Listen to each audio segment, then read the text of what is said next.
At least 3 tankers have entered the Gulf through the Strait of Hormuz since the U.S. imposition of a blockade for vessels headed for and leaving Iranian ports. Shipping data indicating vessels that crossed Hormuz so far were not going to affected docks.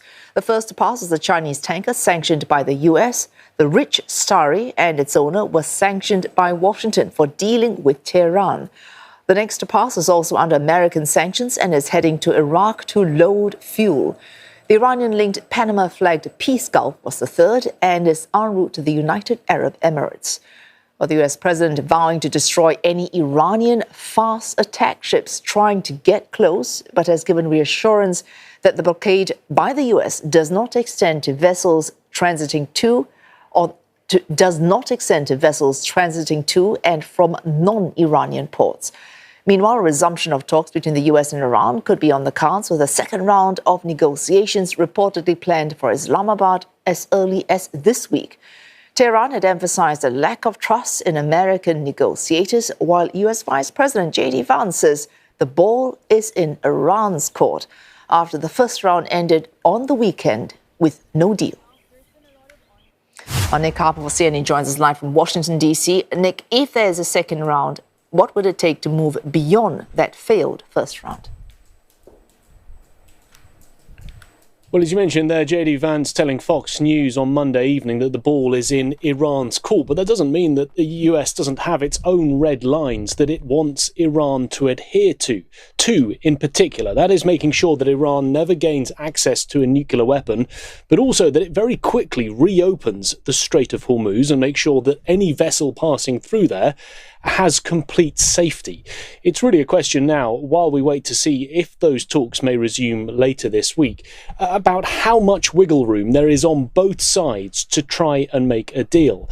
And much of the negotiations at this stage seem to be revolving around how long Iran is willing to suspend nuclear activity. We're told that the US, at the talks over the weekend, was looking for a 20-year suspension. Iran, on the other hand, was looking for a 5-year suspension. There is some reporting that they could come down to about 12 and a half years as a potential way to make a deal, but that still remains unclear at this stage.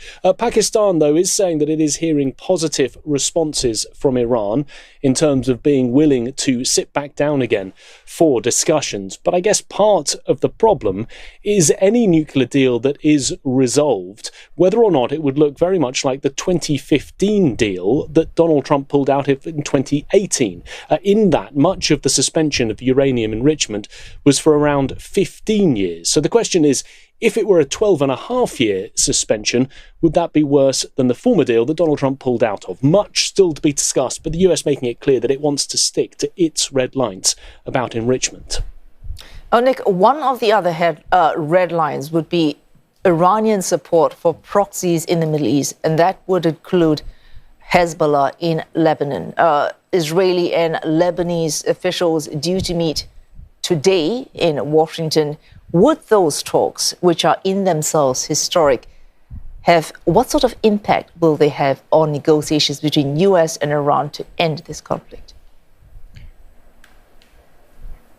That's right, those talks getting underway in just a few hours. The US Secretary of State Marco Rubio will be involved in them. We're told that they will be open, direct and high-level talks. Importantly, the first time that both sides have sat down for direct talks since 1993. So significant in itself, but really there's very little expectation of any breakthrough coming out of this meeting. And in many ways, this is just the starting point, an opportunity to look at the preparatory work that is ahead of them and perhaps work out other dates for other meetings, but no major points expected to be confirmed during the course of this meeting. Because bear in mind, Israel says that it's very happy to continue the bombardment of Lebanon. Lebanon wants a ceasefire now, but Israel says that that won't happen, the ceasefire, until a negotiated peace is organised. And Israel's main point that it wants is for Hezbollah, the group in Lebanon, to lay down its arms.